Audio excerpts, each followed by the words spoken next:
Elle est en place. C'est la poudre. Tiens, on a découpé une femme en morceaux rue de la bienséance à 2 pas du chat. Tiens, on a découpé une I am a feminist.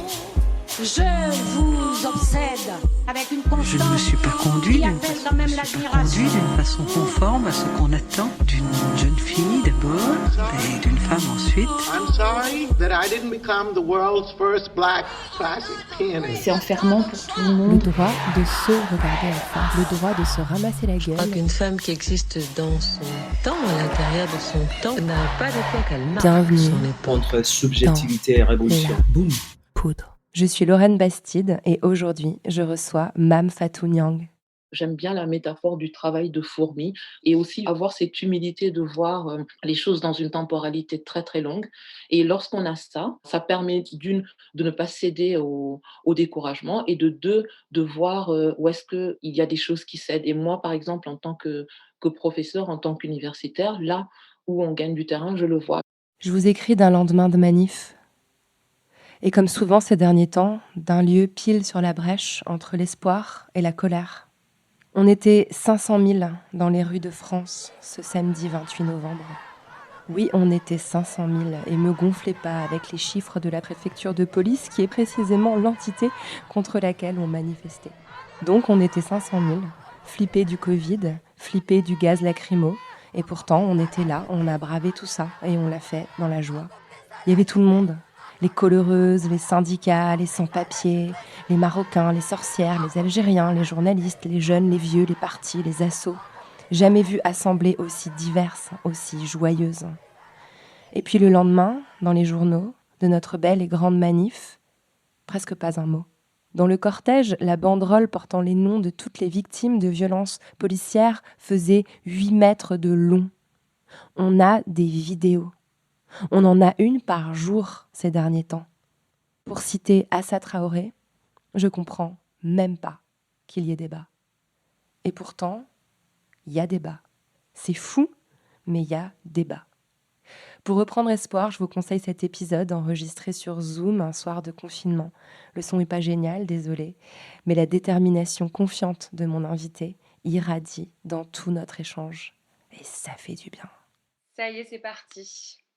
On est en direct sur la page du Carreau du Temple, sur la page de la poudre. Avec Mame Fatou Niang, on a parlé de République, de backlash et d'intersectionnalité.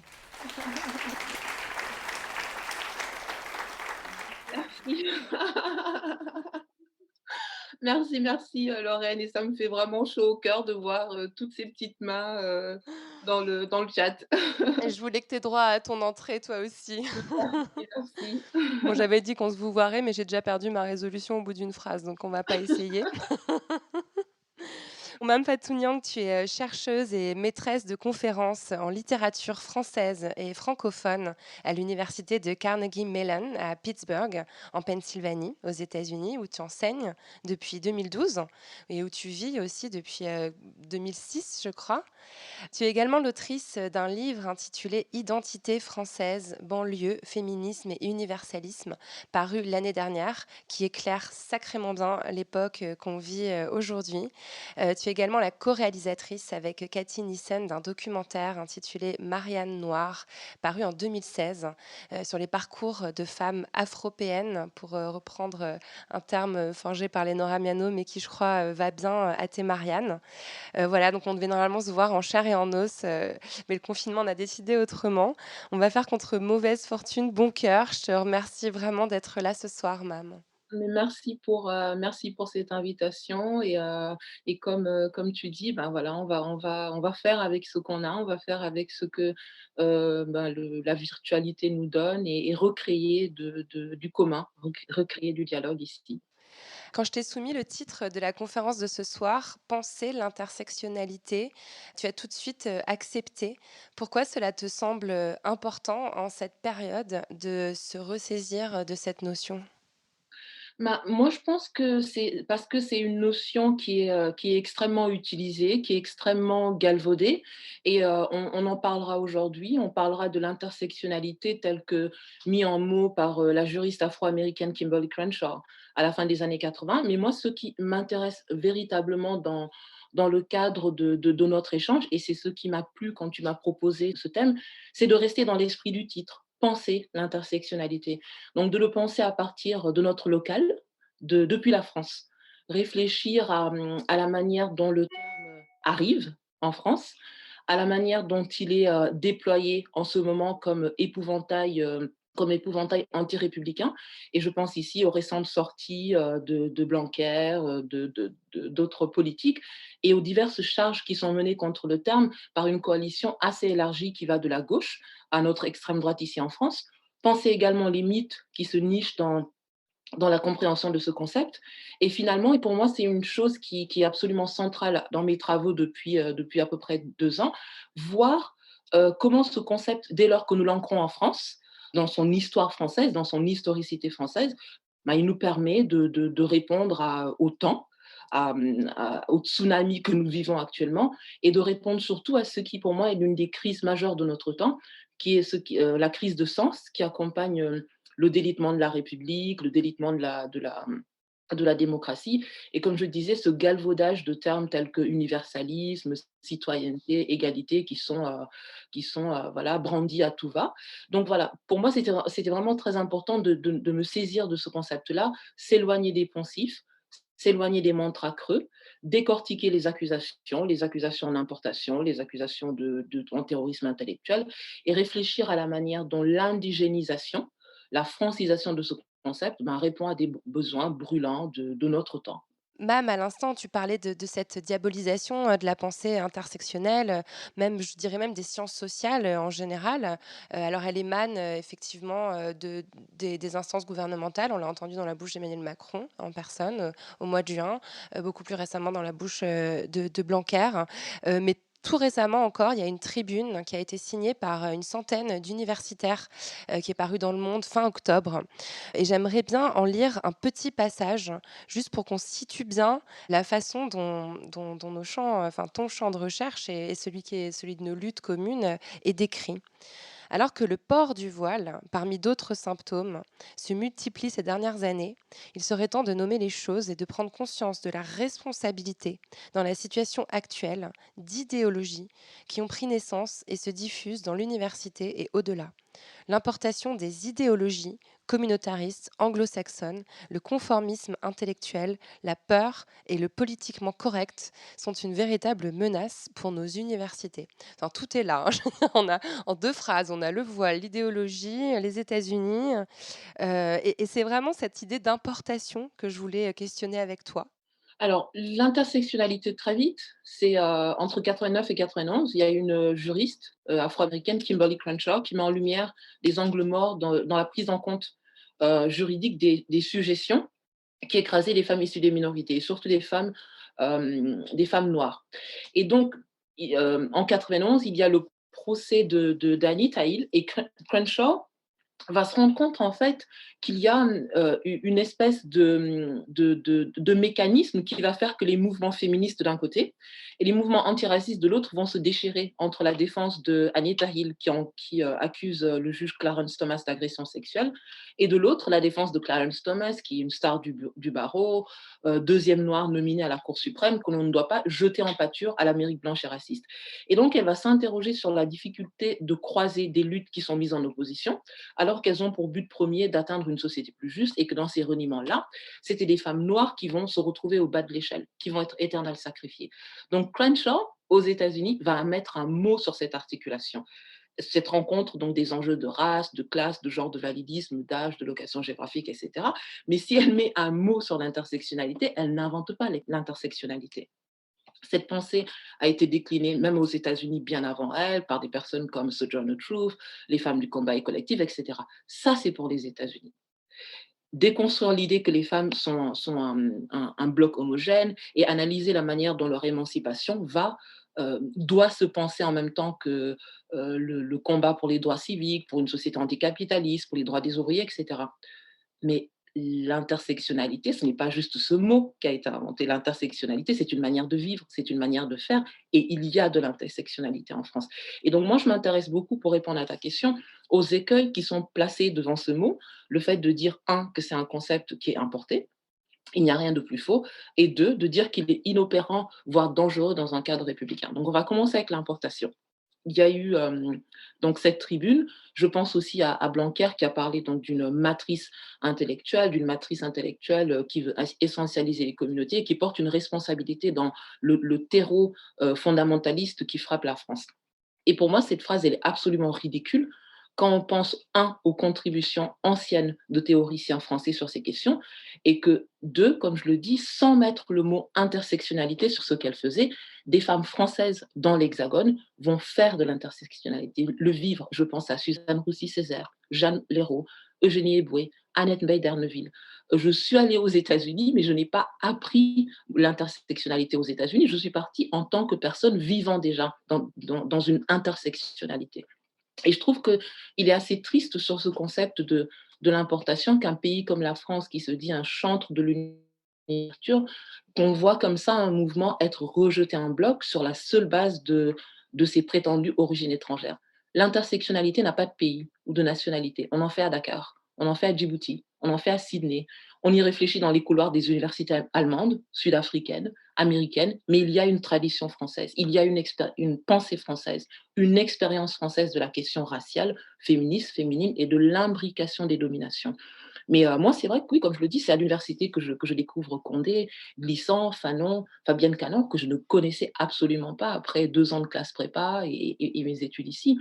Et je doute, donc, quand j'entends ces accusations d'importation, ben, j'ai envie de dire à ces collègues-là qui ont écrit cette tribune, j'ai envie de dire à Blanquer, j'ai envie de dire à Macron, de se renseigner sur les sœurs Nardal, de se renseigner sur Robert Orff, cette écrivaine guyanaise qui habitait à Paris au début des années 30, qui écrit et qui parle de l'expérience que c'est pour elle de venir de Cayenne, d'être une femme française, mais une femme noire à Paris, écrivaine, et une femme, comme elle le dit, elle le disait de manière absolument extraordinaire, qui ne sera jamais une femme tout à fait comme les autres à Paris, parce que son âme occidentale est drapée dans ce qu'elle appelait une peau scandaleuse, cette tache écarlate que constitue la peau noire. Est-ce que Blanquer connaît les sœurs Léraud, Anne, Iva et Jeanne Léraud? En 1944, Jeanne, depuis la Martinique, crée l'Union des femmes de la Martinique en réponse à l'UFF qui existait alors. L'UFF, c'est l'Union des femmes françaises. Et ce que l'Hérault se dit, c'est que l'UFF ne répondait qu'aux besoins spécifiques des femmes blanches de l'époque. Et cette action en 1944 est suivie en 1954 par Jeanne Martin Cissé et Annette Bay d'Erneville en Afrique occidentale qui vont créer l'UFS, par exemple, l'Union des femmes du Sénégal, parce que pour elles, la situation dans les colonies françaises occidentales, pour ces femmes françaises et noires, créait un paramètre de traitement inégalitaire qui n'était pas dans le viseur de leurs consorts de l'Union de l'UFF.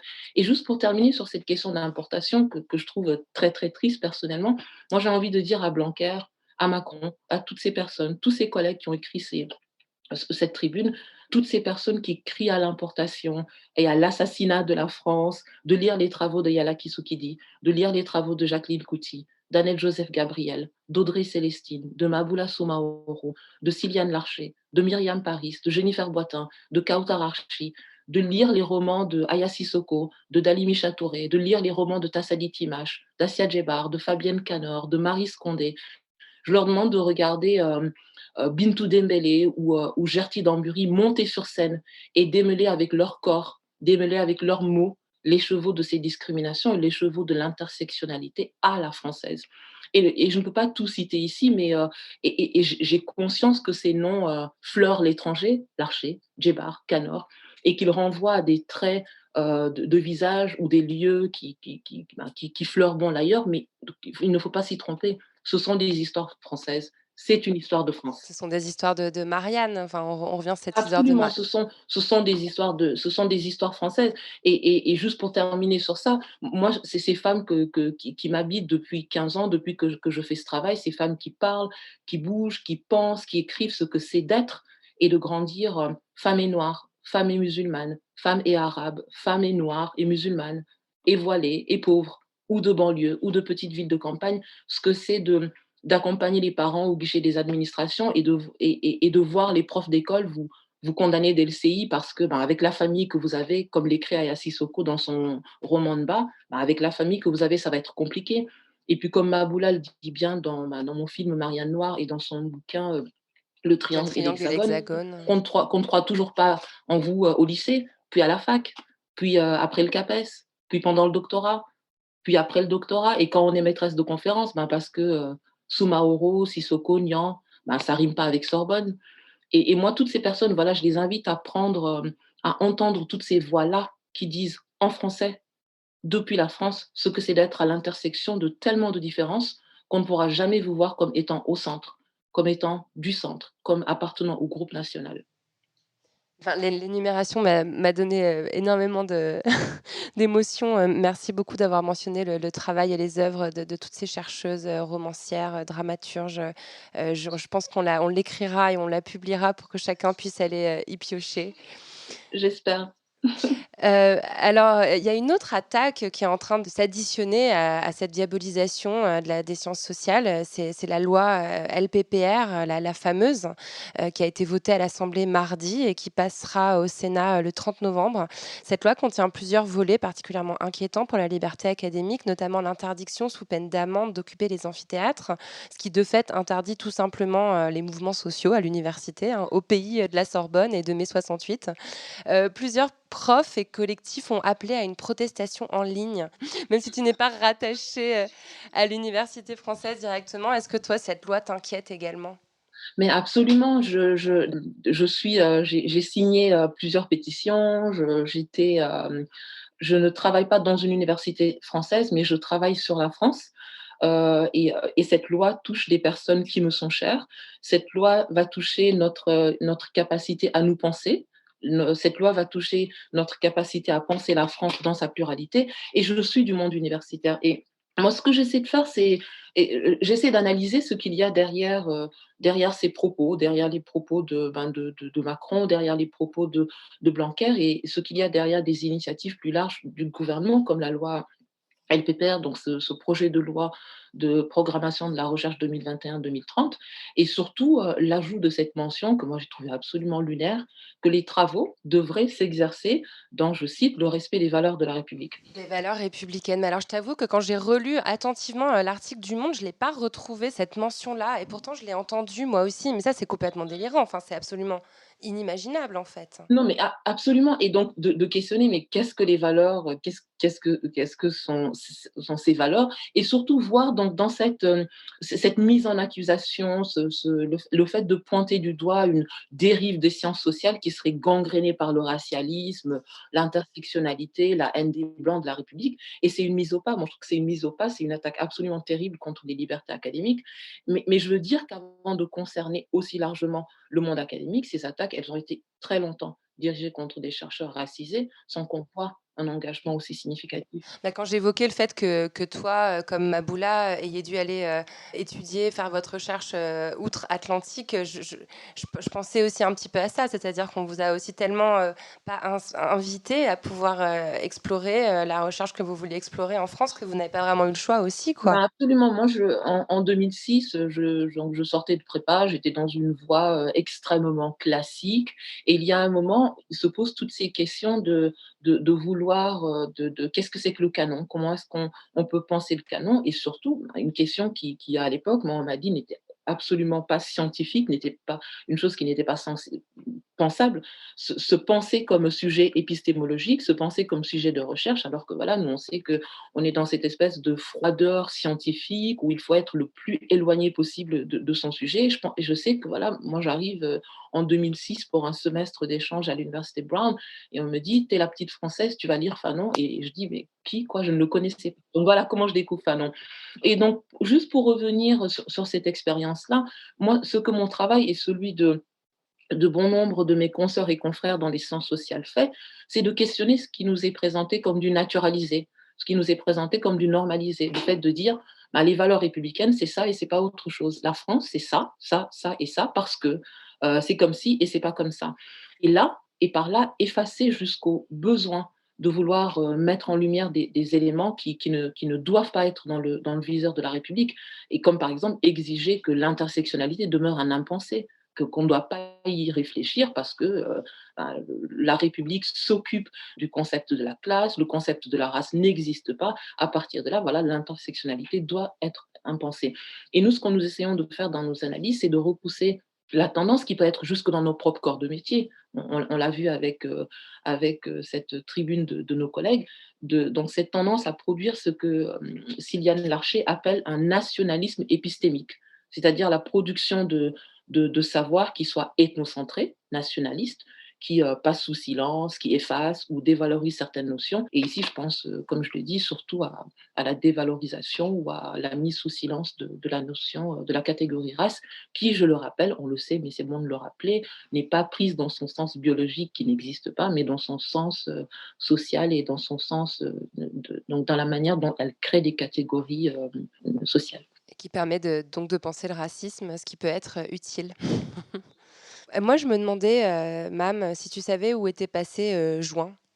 Moi, je me rappelle des révolutions antiracistes et de l'excitation et de l'exaltation et de l'espoir que j'avais pu ressentir au mois de juin, quand il y avait cette espèce d'accélération incroyable, les statues coloniales déboulonnées, les 3 fois 20 000 personnes autour d'Assa Traoré, pas de justice, pas de paix. C'était tellement évident, tellement simple.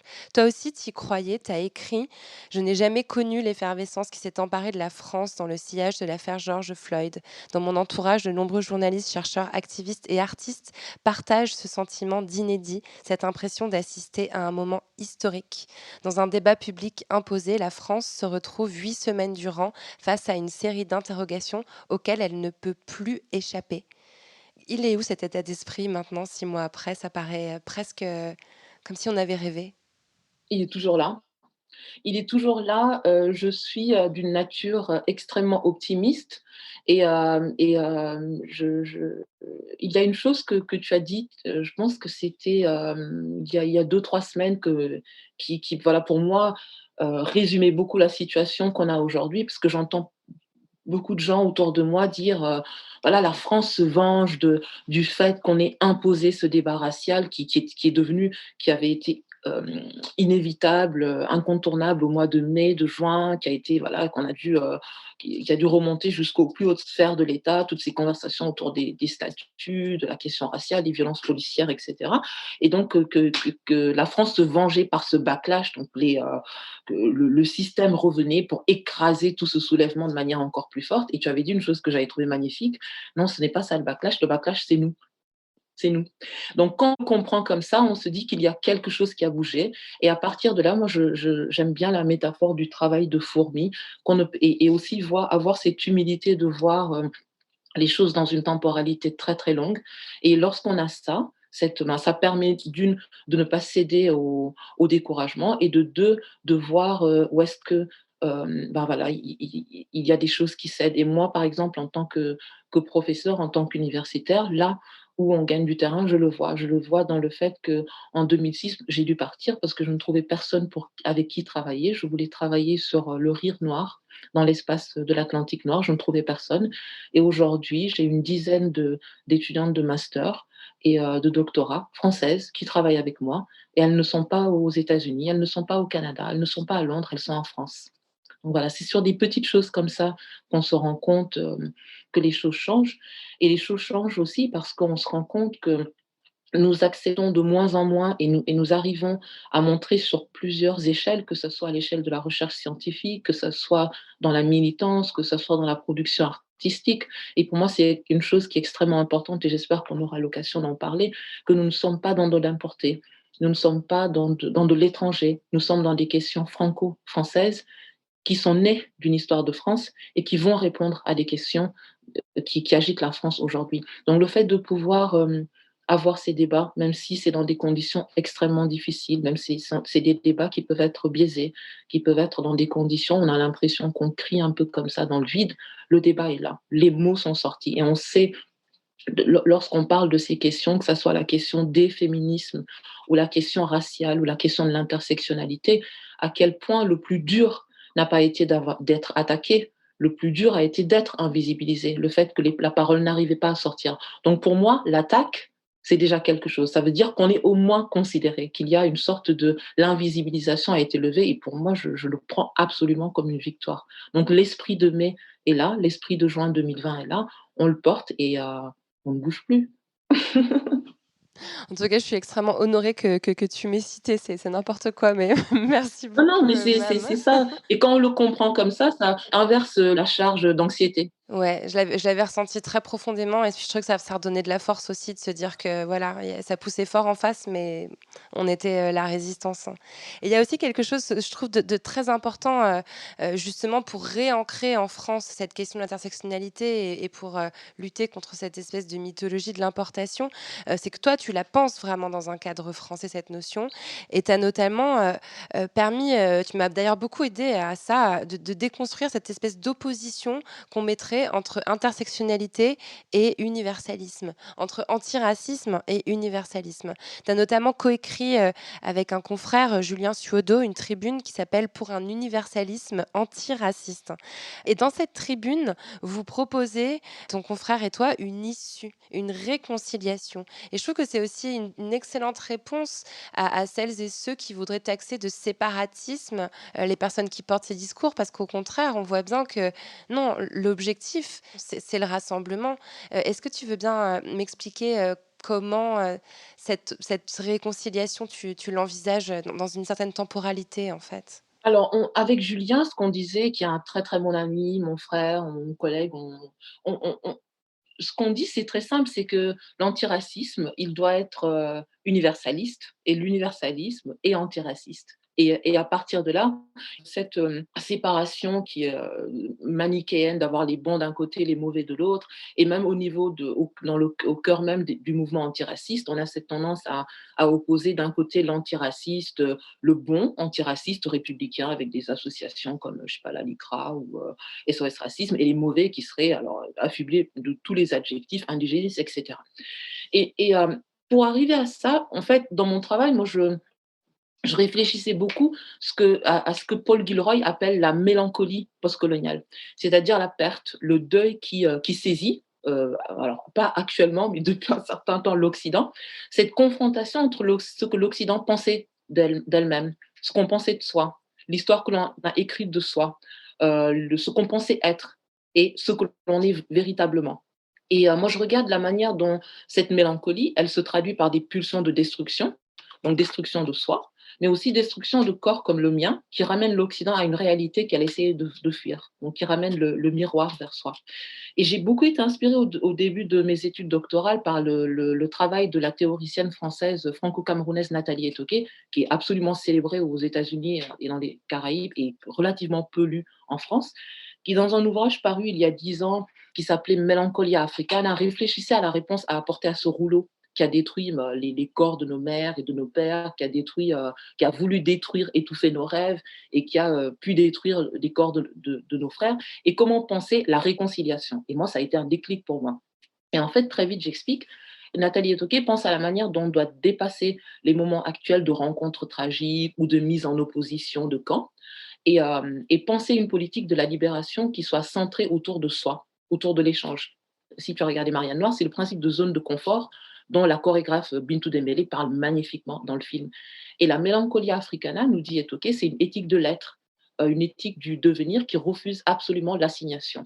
Et c'est un appel à chercher les failles, à cartographier les frontières, à cartographier les lignes de fuite, mais aussi les lignes de fragilité de la structure sociale qu'on localise, et c'est là que l'intersectionnalité nous aide, qu'on localise naturellement chez les membres du groupe les plus faibles et qui ont tendance à accumuler plusieurs différences ou plusieurs handicaps. Et elle nous dit enfin que la mélancolie africaine, c'est un appel à projet.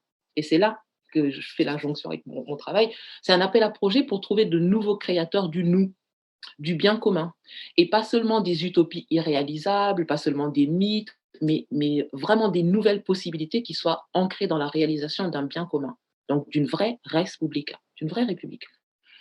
Donc moi, dans mes pensées, dans mes réflexions sur l'universalisme et dans ce que j'ai créé avec Julien, Nous pensons que cette coproduction, elle doit être nécessairement postcoloniale. Elle doit nécessairement prendre en compte toutes les voix qui sont nées de notre histoire.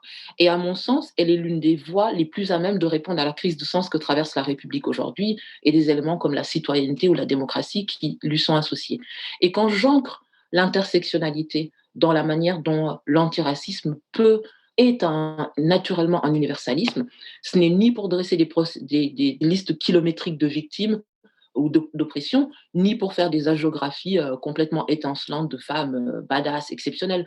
Non, pour moi, l'étude de ces imbrications, elle met en lumière des quotidiens qui, lorsqu'on les met bout à bout, elles complètent véritablement notre compréhension de l'universel. La République, et je vais terminer sur ça, et ses valeurs sont des concepts dont tout le monde se réclame aujourd'hui.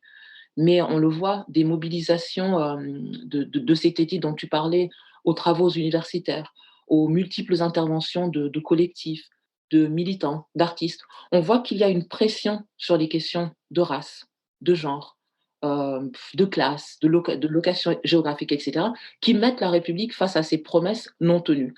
Et il y a aujourd'hui, et on le voit, une défiance absolument totale en France contre les politiques et les corps intermédiaires. Mais ce qu'on a vu, ces gens qui sont descendus dans la rue, montrent que cette défiance, elle ne touche pas le politique, dans le sens de police, dans le sens grec de police, la cité. Donc les gens qui sont dans la rue, qui ont le doigt sur le pouls de la vie, de la ville, et qui le sentent bouger parce que ce sont des gens qui vivent la quotidienneté de la ville. Et cette situation, aujourd'hui, elle se traduit par une demande croissante pour ce que j'appelle une vraie démocratisation de l'universel. Il y a une volonté de revenir au sens de la res publica, ce concept qui trouve ses origines dans l'Antiquité, et à cet avertissement de Platon qui disait que pour savoir comment bien régner, que la première question républicaine qu'on doit avoir, c'est quel est le meilleur régime politique. Et le disciple de Platon, Aristote, dit que le premier critère d'une bonne république, et ça, il faut que nos gouvernants l'entendent, c'est la gouvernance pour le bien commun. Et qu'une bonne république, c'est un régime où on est tantôt gouvernant, tantôt gouverné. Et cette question, lorsqu'on y pense bien, donc lorsqu'on revient à la base de la République, même avant la Révolution, ça nous pousse à voir le projet républicain comme quelque chose qui est toujours un projet inachevé, quelque chose qui doit être une réflexion sans cesse en cours pour s'adapter au bien commun, mais au bien commun de son temps. Qu'aujourd'hui, en 2020, on ne peut plus réfléchir par rapport à quelque chose qui a été posé, je ne sais pas, par Napoléon ou par la Révolution de 1792. Et donc, pour moi, ça éclaire la crise démocratique que nous traversons aujourd'hui à travers cette confiscation de la démocratie qui, pour Rousseau, est consubstantielle à la République. Donc la confiscation de la démocratie, démos kratos, le pouvoir du peuple, par une caste qui refuse de passer le relais, qui refuse l'adage selon laquelle res publica est res populi, le gouvernement du peuple, pour le peuple, par le peuple, et les gens qui le vivent, qui vivent la police, qui vivent la cité. Et donc pour moi, je trouve que le travail que nous faisons, que ce soit dans l'engagement antiraciste ou même dans des concepts un peu plus poussés comme l'intersectionnalité, c'est qu'on va interroger la construction, on va interroger la préservation du bien commun. Et sur des sujets comme l'universalisme, par exemple, mettre en lumière la manière dont l'universalisme n'a pas toujours été un bien commun, mais il a souvent été le bien de quelques-uns. Et dans l'histoire de France, l'universalisme a été un horizon que la République n'a pas toujours atteint. Ça a été un idéal, comme je disais, qui a été souvent matiné d'exception, l'accès tardif des femmes aux droits, le code de l'indigénat, les travaux forcés dans les colonies, Vichy. Et aujourd'hui, il y a une génération, et c'est pour ça, moi, je dis que nous sommes le backlash, c'est pour ça que je dis que l'esprit de mai est encore là, l'esprit de juin est encore là.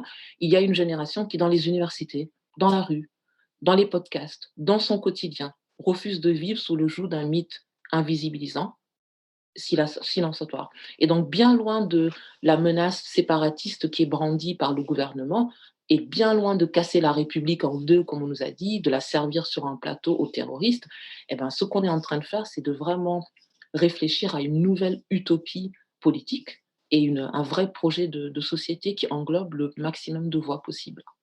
Je voulais quand même qu'on passe un moment, sur ce terrain qui est ton terrain de recherche sociologique, qui est la banlieue. C'est un endroit que tu explores, beaucoup, dans ton livre, notamment, le quartier de la Grande Borne, qui est un quartier que tu connais bien, où tu as été rencontrer pendant 2 ans la jeunesse de la Grande Borne, entre 2014 et 2015. Tu les as rencontrés, à une période qui était marquée aussi, par, une série d'attentats terroristes, notamment les attentats, contre la rédaction de Charlie Hebdo, et tu recenses dans un article, dans un texte, les réponses que ces jeunes t'ont apportées, qui sont, je trouve, infiniment plus fines, plus subtiles que tous ces discours binaires qu'on trouve aujourd'hui entre l'articulation entre la République et le terrorisme. Moi, je me suis dit que c'était vraiment, en fait, encore une fois, on était dans le terrain de l'intersectionnalité dans ces zones-là. Tu as vraiment tout à l'heure parlé des marges et à quel point les marges renseignent sur le centre. Est-ce que c'est une démarche identique qui s'accomplit pour toi en tant que chercheuse quand tu vas voir la banlieue pour comprendre ce qui se passe au centre? Absolument, et je pense que ça rejoint, dans mon livre, je termine avec un entretien avec la cinéaste Alice Diop et elle me dit: «Ben, moi, j'essaie de faire avec ma caméra ce que tu fais avec ton ordinateur, avec ma caméra aussi ou avec mon stylo». C'est de se dire, hem, il y a 25 ans, j'étais intervenante pour la Croix-Rouge dans le quartier des Minguettes, à Lyon, et la réalité, le quotidien. Moi, je suis vraiment très intéressée par cette idée du quotidien, comment les gens vivent, comment voilà, avoir le doigt sur le pouls de la ville, pas telle qu'elle est imaginée ou rêvée, mais telle qu'elle est vécue. Et le quotidien que je voyais, alors je ne fais pas de l'angélisme, mais le quotidien de solidarité, le quotidien de coopération et le quotidien aussi de problèmes que je voyais dans ces espaces-là était tellement opposé à l'image qu'on en donnait lorsqu'on en parlait, que ce soit dans les médias ou dans les journaux. Et donc moi, je me suis intéressée, j'ai commencé à m'intéresser à ces espaces et me dire: «Mais comment est-ce qu'on crée, de l'unité? Comment est-ce qu'on crée, du nous?» Il y a un moment pour créer du nous, ben, il va falloir mettre un miroir et créer un contre-exemple. Et je vais me rendre compte que la banlieue, ça va être un endroit qui va être le fruit de planification, politique, le fruit de planification urbaine, mais aussi le fruit d'une construction mentale. Et cette construction mentale, dans mon livre, je vais remonter 30 ans de ce que j'appelle 30 ans de construction mentale de la banlieue. Comment on passe des émeutes des Minguettes dans les années 80 à voir un problème local. Alors, on va expliquer les émeutes des Minguettes par le délitement social, le chômage dans le bassin de Vénissieux, le bassin du Rhône, à un problème national dans les années 2005 avec les émeutes, qu'on va expliquer, voilà, cette contamination de toute la France, à maintenant un endroit de 2015, depuis les attentats de 2015, qui va prendre comme ça une échelle internationale en lien avec le fondamentalisme. Et donc moi, ce que je vais essayer de faire, c'est de regarder comment cet endroit, en fait, n'est jamais regardé dans sa normalité, n'est jamais regardé par rapport à la voix des habitants, n'est jamais regardé par rapport au quotidien des habitants et qu'il est toujours parlé. Et qu'est-ce qui se passe lorsqu'on retourne, lorsqu'on tend le micro aux habitants et qu'on leur laisse parler eux-mêmes de leur espace. Donc c'est quelque chose que j'ai fait pour montrer comment on crée de la marginalité, comment on crée la marge, mais aussi lorsqu'on veut vraiment repenser notre société comme une société inclusive, comment des solutions peuvent venir de ces marges-là. Et ce article dont tu parles, qui était un article que j'avais fait pour une revue américaine en 2016, après une rencontre avec des jeunes de la Grande Borne, dans la semaine qui a suivi les attentats de Charlie Hebdo. Donc ce quartier qui était devenu pour la presse française et pour la presse internationale le quartier qui avait vu naître l'un des terrorismes. Et donc, juste pour terminer, on avait dépeint ces jeunes comme des terroristes, des pousses de terroristes, complètement anti-français. Donc tout le vocabulaire, soit militaire, soit de la maladie qui était utilisé pour parler de ces jeunes, c'était un cancer, c'était la fièvre, les troubles, le diabète et ces membres morts, ces membres malades qu'est-ce qui se passe quand quelqu'un a un diabète? Ben, il faut couper le membre malade, sinon il peut contaminer le reste de la société. Et donc, aller parler à ces jeunes-là qu'on avait décrit, on l'a revu encore il y a quelques semaines après les hommages à notre collègue Samuel Paty, qu'on avait décrit comme l'anti-France, des jeunes qui n'avaient pas voulu respecter la minute de silence, des jeunes qui étaient anti-Charlie, et me rendre compte après une journée avec eux, que leurs paroles étaient éminemment plus sophistiquées que ce qu'on voulait dire, qu'ils avaient une compréhension de la laïcité, qu'ils avaient une compréhension de la République, qu'ils avaient une compréhension de leur place, de leur marginalisation. Comment on peut me demander tout d'un coup de développer de l'amour pour une mère qui ne m'en a jamais donné? La manière dont ils arrivaient à complexifier leur relation avec la France avec des mots d'adolescents de 14-15 ans. Moi, j'avais trouvé ça absolument magnifique.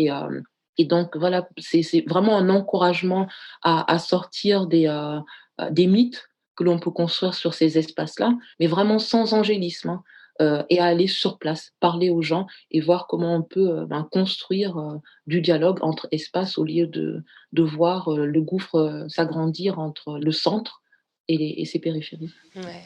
En tout cas, tu l'as restitué avec beaucoup de délicatesse, cette parole et je recommande effectivement de lire cet article, de lire aussi, ton livre dans lequel, tu observes en fait la façon, dont les constructions, culturelles de la banlieue se sont faites. Tu regardes, voilà, le cinéma, la littérature, la télévision, les médias, comment on construit l'image de la banlieue et je voudrais quand même qu'on prenne un tout petit moment, parce que c'est intéressant, je pense, par rapport aussi, à l'audience, de l'émission, pour parler de la critique que tu formules, du film de Céline Sciamma, Bande de filles. Moi, enfin, voilà, je tiens à préciser que il n'est pas question de jeter l'opprobre sur Céline Sciamma, qui est une réalisatrice que j'adore et qui a vraiment, je crois, beaucoup fait bouger les lignes avec Portrait de la jeune fille en feu. Néanmoins, avec Bande de filles, elle a fait quelque chose qui mérite d'être critiqué sur le plan politique. Absolument. Alors en fait, j'ai toujours voulu faire mon film, Marianne Noire, et après la fin de mes études doctorales, j'ai tout de suite trouvé un emploi comme MCF et dans la liste des choses qu'on me demandait pour un jour avoir ma promotion, mais il n'y avait pas de film. Donc quand même, l'université reste encore un endroit assez classique. Il fallait des articles, un livre, etc. Donc je n'avais pas le temps pour un film. Et puis 2 ans après mon doctorat, le 24 octobre 2014, je me suis lancée pour faire ce film et c'est en fait le jour où Bande de filles est sorti. J'ai été dans mon bureau aux États-Unis, le film venait de sortir et il faut comprendre que moi j'avais vu la bande-annonce du film l'été et il y avait beaucoup d'espoir, beaucoup d'espoir. Je me rappelle avoir été un peu déçue quand j'ai su que c'était une réalisatrice blanche qui allait faire le premier film à gros budget comme ça avec un casting presque exclusivement noir et qui parlait de banlieue avec alors on savait que ça allait toucher un peu à des sujets sensibles, l'islam, et cetera. Et puis je me rappelle quand j'ai su que c'était Céline Sciamma, yes! Yes, j'ai beaucoup travaillé sur elle, quand j'étais en master et je me dis: «Si une personne en France sait parler de la différence, que ça soit la différence sexuelle, de genre, sociale, c'est elle et puis après c'est pas grave, si c'est pas une femme noire qui le fait, elle va bien s'en sortir» et je me rappelle avoir vu le trailer et cette vision magnifique de ces femmes sur le parvis de la Défense, de ces filles et vraiment on a attendu le film. À l'époque, ça fait rire les gens quand je le dis, mais c'était un peu comme notre Wakanda qui allait sortir. Donc moi, j'étais aux États-Unis quand le film est sorti et puis mes cousines sont allées le voir en groupe et elles sont sorties, elles s'étaient, les plus petites avaient 14-15 ans, elles étaient complètement dégoûtées. Que voilà, on avait l'impression que c'était toujours les mêmes stéréotypes qui étaient recyclés, des personnages qui n'avaient aucune profondeur, qui étaient des personnages en carton-pâte, qui tenaient par ce qu'on savait d'eux grâce au journal du Trésor de TF1, ce qu'on savait d'eux grâce à ce que Le Figaro nous en disait, ce qu'on savait d'eux. Donc, il y a la jeune fille sage qui va devoir s'affirmer en se battant, qui devient, voilà, on ne sait pas trop, prostituée, dealer de drogue. Il y a le grand frère naturellement violent. On ne sait pas pourquoi il est violent, il n'a aucune épaisseur, mais on n'a pas besoin de savoir pourquoi il est violent. C'est un grand frère. C'est un grand frère noir, c'est un grand frère noir musulman, c'est un grand frère noir musulman de banlieue, donc on n'a pas besoin de savoir. Bien sûr, il y a la mère qui est complètement dans un mutisme, qui est complètement écrasée par le poids de ce qui lui arrive en France. Il n'y a aucun contact avec la fille, on ne sait pas ce qui se passe. Et bien sûr, normal, c'est une famille noire musulmane de banlieue, il n'y a pas de père, le père est parti. Donc, cette espèce d'impossibilité de toucher le cœur de son sujet parce elle ne sait pas, elle ne savait pas Et donc moi, j'ai été vraiment très touchée en voyant ce film. Le film m'a touchée. Esthétiquement, c'était un très bel objet, mais qui était vide, qui ne disait rien, qui n'avait été dit par d'autres films du genre avant. Et ce qui a été pour moi encore plus violent, ça a été l'accueil critique et l'accueil institutionnel d'un film qui je voyage beaucoup et ça a été comme ça pendant 1 an. J'allais au Japon, je vais aux États-Unis, je vais en France et on me dit: «Oh, pas en France, mais en Allemagne» ou «Oh, tu as vu le film?» Il est devenu le film sur la fille noire de banlieue. Donc le film qui devait me définir et donc pour moi, ça a été une addition d'oppression, ce film qui moi je n'ai rien contre, comme je dis esthétiquement, c'était un bel objet, mais qui ne disait rien, qui renforçait les stéréotypes, tous les stéréotypes qui existaient. Les filles noires de banlieue sont sauvages, elles ne s'en sortent qu'en se battant. Et puis la fin du film, moi, qu'est-ce qui se passe? À la fin, elle sonne, on lui demande, elle sonne chez elle parce qu'elle a tellement tourné, elle ne sait plus quoi faire de sa vie. Elle sonne chez elle, on lui dit c'est qui? Elle ne sait pas qui. Bah, elle ne sait pas qui elle est. Moi, je ne sais plus qui elle est. Tout le monde est perdu. Donc ça a été d'une. Et donc ce que j'ai fait, c'est de prendre 1 an et demi d'articles, de la critique sur le film et de voir à quel point l'accueil critique, donc le film c'était un objet, mais l'accueil critique du film renforcer encore tous les stéréotypes, la manière dont on parlait de ces filles, le vocabulaire animalier, le vocabulaire colonialiste. Alors on a l'impression que la caméra nous embarque c'est une caravelle qui nous embarque et donc tout ce vocabulaire du colonialisme, de se dire mais on retourne encore dans de l'ailleurs et en sortant de la salle de cinéma, ben, on va revenir à sa vraie vie normale à Paris ou à sa vraie vie normale à Lyon. Ce que je trouve vraiment intéressant, dans l'analyse que tu en fais dans ton livre et voilà, je voulais qu'on en parle rapidement parce que c'est vrai que enfin, je trouve qu'on est vraiment dans les questions qui animent, les auditrices de La Poudre et je me demande si Céline Sciamma elle-même a pas été prise dans l'espèce de nécessité aussi de montrer, patte universaliste et que dans toutes ses interviews, elle s'est un petit peu, fourvoyée à répéter sans cesse que c'était une histoire universelle, que c'était pas une histoire de banlieue, qu'elle voulait pas parler de femmes noires et cetera et en fait, elle a dépolitisé, Absolument. le propos et je pense que enfin voilà, je trouve que c'est vraiment très intéressant, surtout à la lumière de ce qu'elle a fait derrière. Je me demande d'ailleurs si Absolument, mais devant et derrière. Moi, par exemple, il y a une phrase qui m'avait vraiment touchée, c'était à Cannes lorsqu'elle dit, ces filles sont des pages blanches», parce qu'on lui posait la question de sa positionnalité en tant que réalisatrice blanche de sa classe. Comment est-ce qu'elle peut parler de ces corps-là? Et elle dit: «Mais c'est ma liberté d'artiste de le faire» et à partir de là, moi, en tant qu'artiste, je peux projeter sur ces corps-là que je considère comme des pages blanches et que je remplis à ma guise et suivant mon désir d'artiste.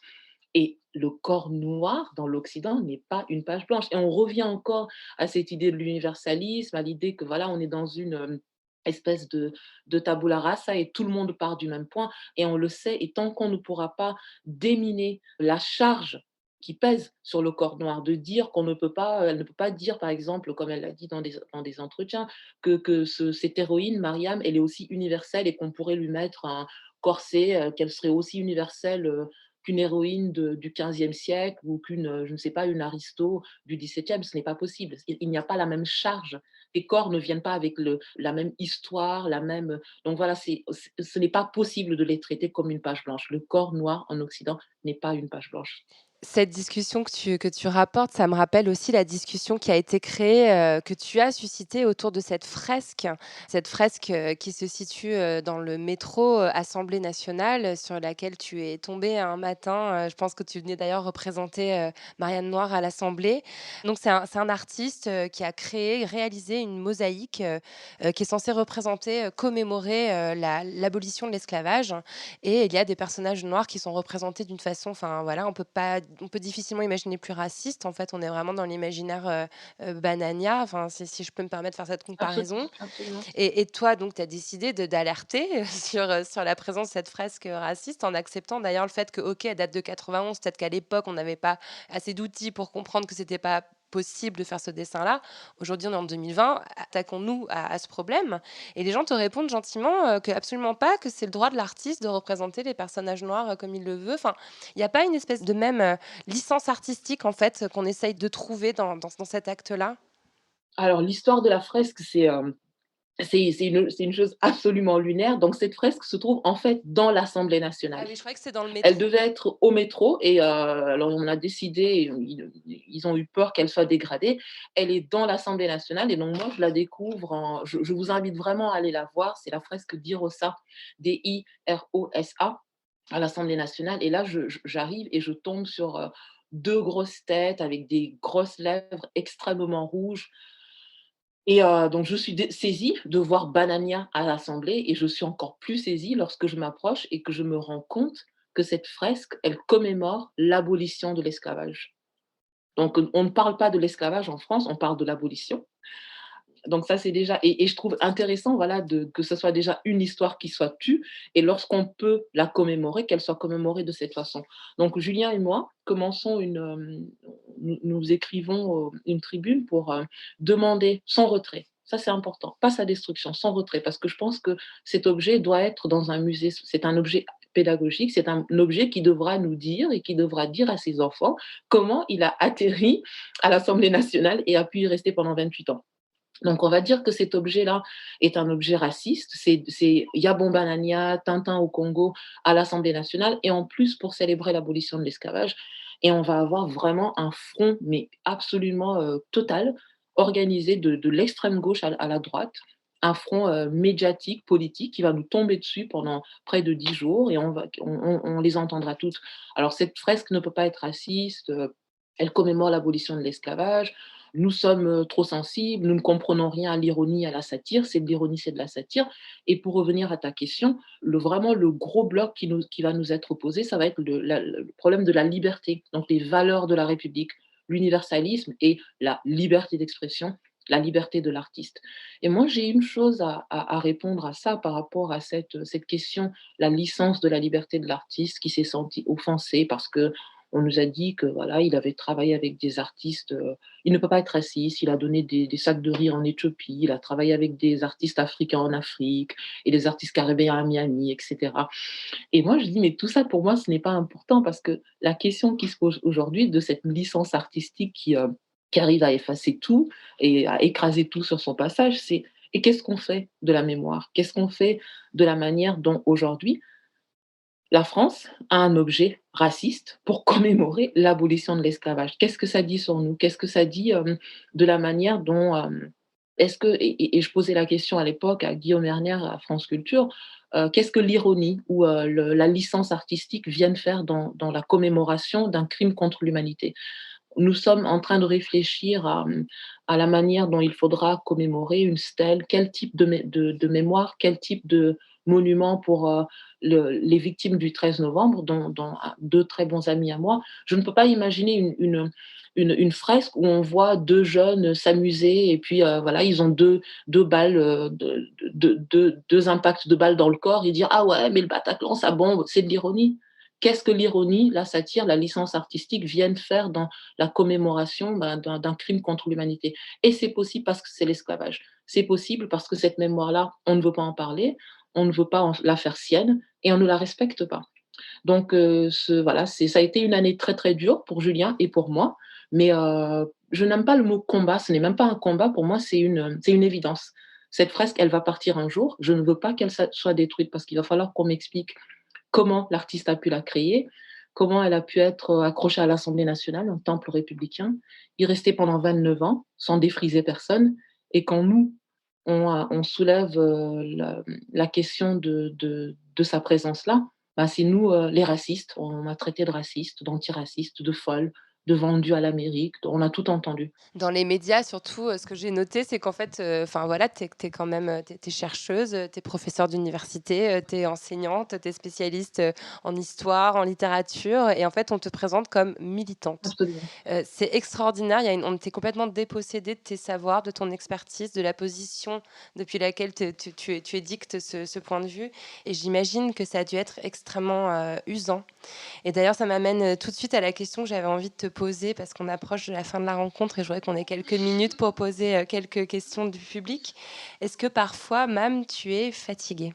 On l'est tous, heureusement, on l'est tous et je trouve que c'est bien qu'on puisse. Il y a 2 jours, j'étais extrêmement fatiguée, très fatiguée et j'ai eu une longue conversation avec Kautar Archi, qui m'a fait rigoler, mais rigoler, et on est reparti. Et puis l'après-midi, j'ai vu Rokeya qui a posté un truc qui était vachement inspirant. Ça m'a fait repartir. Mais oui, je suis fatiguée et c'est normal. C'est normal de se dire fatigué. On est face à des choses qui sont inhumaines. On est face à des choses qui sont anormales. Et pour peu qu'on ait un brin de normalité en soi, on est, donc oui, je suis fatiguée, mais voilà, j'essaie de m'entourer de gens comme Bintou, comme Alice, comme Maboula, ça c'est important. Et puis il y a des fois où j'ai envie d'être toute seule je m'autorise à être toute seule. Je m'autorise à être triste quand il faut, je m'autorise à ne pas être pas bien, je m'autorise à me retirer des fois de tout ce bruit. Et puis, tout en gardant quand même, et pour moi, je dis, ce n'est pas un combat, c'est une évidence. Que ce ne sera pas, ce ne sera peut-être pas de notre vivant, mais on ne peut pas léguer ce monde, à nos nièces, à nos filles. On ne peut absolument pas. Donc voilà, on est le backlash, on est là, on ne lâche pas et on continue. Ça évoque quoi pour toi, la poudre? Être visible et vraiment pour moi c'est ce que j'essaie, j'en parle vraiment beaucoup à mes étudiantes quand ils me disent: «Mais tu te prends tout ce truc, bah, il y a Français de souche qui t'attaque, il y a, le printemps républicain», et je dis: «Mais être attaqué, bah, ça veut dire que quand Macron, ne veut pas parler de la race, ne veut pas, et à un moment, il est obligé, voilà, de dire: «Ah, la République ne déboulonne pas». Ben si, tonton Macron, la République, elle a déboulonné Pétain. Donc être attaqué, c'est qu'il y a un moment où ton ennemi, le pire qu'il puisse te faire, c'est le silence. T'invisibiliser par, cette mort symbolique qui est le fait de ne pas te prendre en compte. Donc quand ton ennemi, s'attaque à toi et vraiment sort, là, on voit, c'est l'artillerie lourde, là, qui sort dans tous les sens, ça pète dans tous les sens, c'est qu'il voit ce que tu es. Et ben, ce qui se passe, c'est que voilà, nous, on est en train de faire péter la poudre, et donc ils sont là avec leur suie, ils savent pas trop quoi faire parce qu'ils ont de la suie partout sur leur joli costume et ça ne fait que commencer. Merci infiniment, j'adore, c'est la meilleure réponse possible.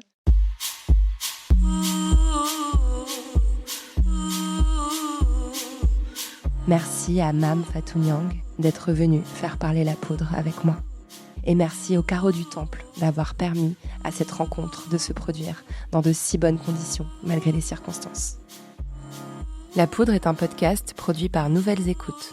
Merci à Aurore Meyer-Mailleux pour la réalisation, à Gaïa Marty pour la programmation, la prise de son et le reste. Au mixage aujourd'hui, Marion Emery. Merci à Bonnie Banane pour sa chanson dans le générique. Merci à vous pour l'écoute. On se retrouve sur Internet, Instagram, Twitter, Facebook. La Poudre est partout. Si vous avez des réflexions, des compliments ou des critiques à faire, n'hésitez pas, j'adore ça. Ah, j'allais oublier, pour lire les mêmes livres que moi, allez sur le site La Poudre lit. Vous connaissez la suite, prenez soin de vous et continuez de faire parler la poudre.